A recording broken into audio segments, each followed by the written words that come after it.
It is the 23rd of the 7th, 2025. The time is 27 minutes past 10. That means one thing, as always, that there are very many F1-centric threads at which we need to pull. We'll talk about Scuderia Ferrari, their foibles, multitudinous of them. So too, we'll talk about Christian Horner and his next move. So too, we'll talk about Nelson Piquet reneging on comments that he's made previously about Maximilian Verstappen's future. In the first instance, however, let's talk about this. There is a poster. It's a Spa-Francorchamps Grand Prix race weekend, apparently, and they choose to put on the poster Lando Norris, Maximilian Verstappen, Nico Hülkenberg, recently of the podium parish, and the one that they call Lance Stroll. What is Lance doing on there, really? Surely. That just makes no sense. What has he ever done around Spa-Francorchamps? Or do they just select these at random? Normally, I enjoy looking at a cheeky poster in the build-up to a Grand Prix weekend. But this one, with Lance Stroll's cheeky mug on there, I do not like. Vehement dislike. Oh, and by the way, Danica Patrick, polemic figure, controversial if any. Many F1 aficionados said that Danica, bless her, notwithstanding her very accoladed, decorated racing career, doesn't deserve to be on the Sky Sports F1 podcast, for she adds no value. Cliche settings each and every single time, telling the millions and millions of viewers at home what they knew already. And Blake, legend, friend of the channel, former performance engineer of Maximilian Verstappen, rewind back to 2018. He said the following: that Danica Patrick is on a broadcast, so you immediately turn it off because you have standards. Oh, the humanity, Blake. Oh, the bird. But he's saying what a lot of people genuinely think. It is controversial. You sit on one side of the fence or other. Either you love Danica Patrick, you think she's a welcome addition, holding the torch for women in sports. On the other side of the fence, people say that she's a DEI higher asterisk. Techier than techie things, this. I'm not sure on which side of that fence that's it. All I will say is, as far as Danica Patrick's very unique brand of reptilian shapeshifter commentary, is that if you're telling me things that I already know, then you are not adding value. Oh, and by the way, to Sir Lewis Hamilton, Toto Wolff has said that they maintain a relationship notwithstanding all the rancour and all the chaos as far as the circumstance that was him leaving the boys and girls from Brackley and Brixworth last year and joining Scuderia Ferrari, the red car with the yellow badge and black prancing horse atop. Toto, the boy who cried, says he's maintained being a friend after so many Grand Prix. He travels back and forth. So we have the old gang on private jets. It's Bottas, it's Russell, it's Hamilton flying to and from the races together. What do you want me to say to that, to the boy who cried? What, like, mate, fair play. Like, to celebrate, standing ovation. No, to be fair, it is nice that the two of them somehow managed to maintain a relationship and not fall out, because many other departures, mention no names, Alan Prost in 1992. Sometimes it gets very chaotic in Formula One. Nothing if not a piranha's tank. So Lewis Hamilton, Mercedes fans will enjoy the fact that they conduct their activities with sports etiquette and friendship, the hows and whys over and above the what. Oh, and by the way, Oscar Piastri. This is going to get techier than techie things, because we have this conversation under the umbrella heading of this. This is Oscar Piastri's revenge week. Now, the one thing that might come to save Lando Norris is rain. Chat. If it's raining, then Oscar Piastri has a cheeky mistake of the unforced variety in his locker. You know this already. However, if it's Spa-Francorchamps and it's Eau Rouge and it's Blanchimont and it's Pouin, the fast, high-speed twisties, then you can rest assured that Oscar Piastri will be looking to exact for his revenge. He won't be as nice to Lando Norris as he was at turn 6 in Austria after Claude settings. He's a fire-breathing dragon, and you can expect this race weekend. But for the rain, mean reversion. Why? How? Well, roll the clip, Cameron. Okay, everyone. It's my day off at home, but I like race cars, so I'm sat here at my sim, and I thought I would do some laps of Spa, my favourite track. Okay, coming out of the pits is not one of my favourite corners. First time coming out of the pits in Eau Rouge, it's always pretty terrifying. Not so much when you have a reset button. Did you hear what he said, chat? Spa-Francorchamps, my favourite track. Oh, the humanity. The storm that is Oscar J. Piastri, current leader in the Drivers' Championship, is coming for the other 19, not least of whom is his teammate Lando Norris. And to that point, there's something I want to talk about. We'll go into it later properly because it's techier than techie things. Over the past couple of Grand Prix, they needed to give Lando Norris, his teammate, a couple of different things to help him up, enable him to compete for a championship in real time and not continue to seize defeat from the Moors no jaws of victory as he did in 2024. Those two things were this: a semblance of mitigation for the understeer, because Lando can't handle that. Oscar deals with that better. And in the second instance, more steering feedback through the bloody steering wheel. Lando drives to survive, thrives by dint of that. Oscar has the ability to drive around that. So already last Grand Prix weekend, they amended for the geometry of the setup at the front and rear end to favour, to help Lando Norris. There is an article, we'll go through it later because it's techier than techie things. By the way, Christian Horner, apparently some are saying that the most likely landing place for him in 2026 is Cadillac F1. Previously, people had said that it was Alpine by dint of his relationship with one Flavio Briatore. I'm not so sure that that's the truth, particularly if we're talking equity games, chat. Maybe it is Flavio, maybe it is Alpine, but maybe, says this article on the legends that are oversteer, F1 oversteer, potentially it could be Cadillac F1. Oh, the humanity. Cadillac F1, Christian Horner, team principal, come CEO, come shareholder. I do not dislike this storyline. F1 Oversteer writes the following: according to a report from Formula Uno Analisi Tecnica, Italian press and media, for the avoidance of doubt, all F1 journeys are created equally, but some are created more equal than others. Cadillac have now emerged as the likeliest destination for Christian Horner. The Americans have yet to contest the race, with their debut penciled in for next year's Australian Grand Prix. Let me tell you why it's so techier than techie things as far as Cadillac F1. Their route into F1 is polemic. Rumoured to be believed that MBS has invested interest in Cadillac F1 being on the grid. That's why they rushed it through so quickly.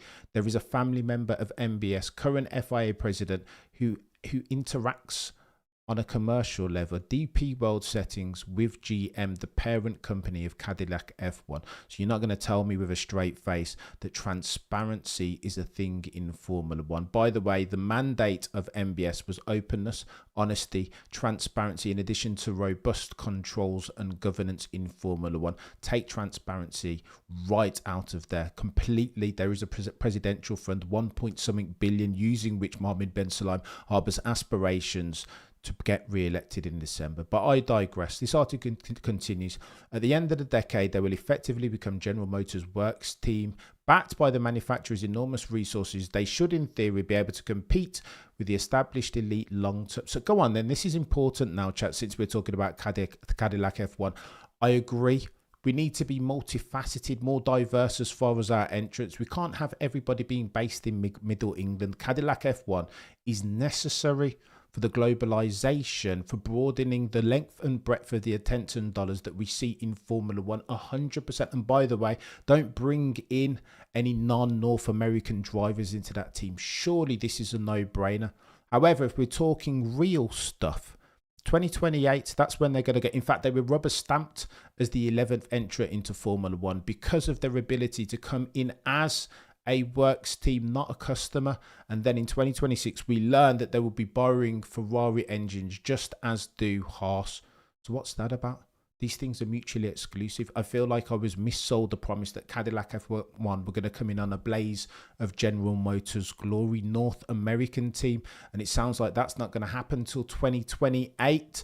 For Pete's sake, what are we doing? Oh, and by the way, this article continues. Horner is familiar with the blueprint from his days in Red Bull, who harnessed the wealth of Austrian drinks brand to climb from the midfield underdogs, blah, blah, blah, blah, blah. Cadillac only appointed Graham Loden to lead the team last December, but perhaps Horner will take on a different role: CEO, equity, shareholder. He would apparently enjoy time and freedom he's seeking. Minority shareholder settings. You see this? He's dying to become Toto, the boy who cried wolf. Ergo, a principal come shareholder. This article continues, and this is where it gets techie. Buckle up, chat. This is where it gets techier than techie things as far as Horner. You will recall in his leaving speech at Milton Keynes, Christian said, "I'm stepping back away from operational duties, but I will continue for the foreseeable to be employed as a Red Bull Racing employee."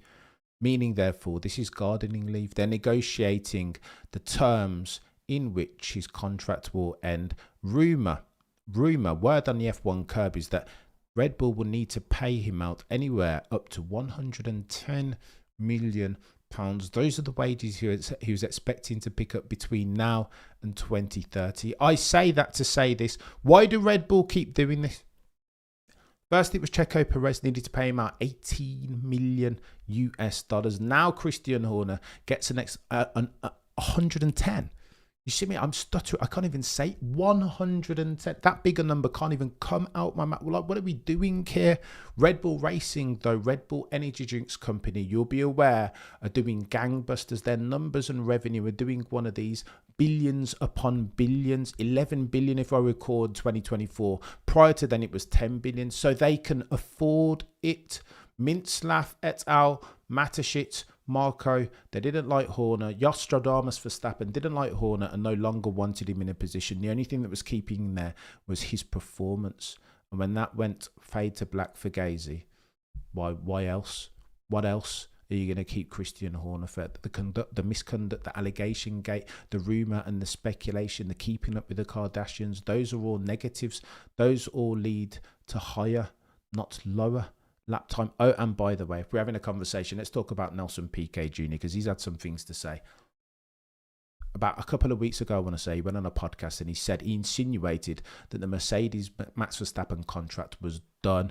Full stop, new paragraph, that's where he's going to go. And Piquet being infinitely closer to the Max Verstappen circumstance than you or I, we can reasonably call that dude an insider. But I get the impression that he's talking out the side of his mouth, just keen to make a headline. Said that then, this is what he said now, massively reneging on his statements then. On the Peles Pistas podcast, he said, Max just wants to be where he thinks he can win. Quote, does money play a role? Of course it does. But the most important factor is that he wants to be in a good car capable of winning races and therefore championships. The only two choices he has are Red Bull or Mercedes. Maybe they sent Horner away to get Max to stay. I don't know. No kidding, Sherlock. Of course, they desperately want to keep Max, and in order to increase the probability of that happening, that eventuality transpiring, of course, they sacked off Christian Horner with his material underperformance. Does that mean, though, Nelson Piquet Jr., that they're definitely going to keep Max Verstappen and there aren't any other covenant hurdles over which they will need to come? I'm not so sure. Sir, he continues, maybe Horner will get him away. Maybe getting Horner away will get Max Verstappen to stay. I don't quite know. Maybe he's already signed for Mercedes, but maybe he's already said no. What are we doing, Nelson Piquet? Maybe the sun's going to come up tomorrow. Maybe it's not. Do you want to say something that's meaningful? I feel like at this point, Nelson Piquet Jr. is just trying to make headlines. They continue on the podcast. They talk about the docking of Max Verstappen's private yacht, Unleash the Lion, alongside Toto the Boy Who Cried Wolff's V Soiree, a yacht that apparently he chartered. That happened in Italy, in Sardinia, a couple of weeks ago. Surely not just coincidence, surely. But sometimes these things happen, right? The fact that Ralf Schumacher predicted that this was a conversation that was going to take place over the mini-summer break, again, makes you think sometimes in F1 there is no smoke without fire. However, this article continues. It's unclear whether a meeting actually took place between Max Verstappen and the one that they call Toto, the Boy Who Cried Wolf. In the same way, ladies and gentlemen of the F1 jury, it is unclear whether the sun is going to come up tomorrow. There is a non-zero probability that it might not. But bloody Nora, what are we doing here? Nelson Piquet went on to play down the significance of the pair being in Sardinia at the same time. That's just a place where people go on holiday. Yeah, right, chap. But same way with Helmut Marko, he said that Max Verstappen is entitled, well within his rights, to meet and talk to whomever he wants. It's techier than techie things. Sadly, at this stage, I feel like Nelson Piquet Jr. is outside of the circle of interest, not necessarily an in-the-known guy. We can talk more expertly to the Maximilian Verstappen circumstance than he can. And so let's Max Verstappen has in his contract a performance clause that if he's lower than third, ergo fourth or lower, as at the summer break, then he can nullify his contract, null and void it with immediate effect. So too, there's rumour in F1, there's rumour and speculation as far as the constructors, that if Red Bull are lower than third, same thing. Now, will he do it necessarily? I don't know. Potentially. The smart money is on Maximilian Verstappen staying at Red Bull through to 2026, surveying his environment, the competitive landscape, and then making a move for 2027. Imagine McLaren have the best car yet again. You'll recall Zach Brown picked up the phone prior to extending Oscar Piastri's contract to explore business opportunities, collaboration going forward between McLaren and Max Verstappen. Rest assured, if McLaren, with that Mercedes engine in it, managed to nail the active aero, brand new rules and regs in 2026, then potentially that's the destination most likely of Maximilian Verstappen. But they have drivers locked in Oscar Piastri. Mercedes, therefore, favourites. Who knows? It's going to get techier than techie things. I will see you in a couple of hours, 8 p.m, where we go long, talk about the Oscar Piastri circumstance and potential favouritism over at McLaren. Zach Brown, CEO, Andrea Stella.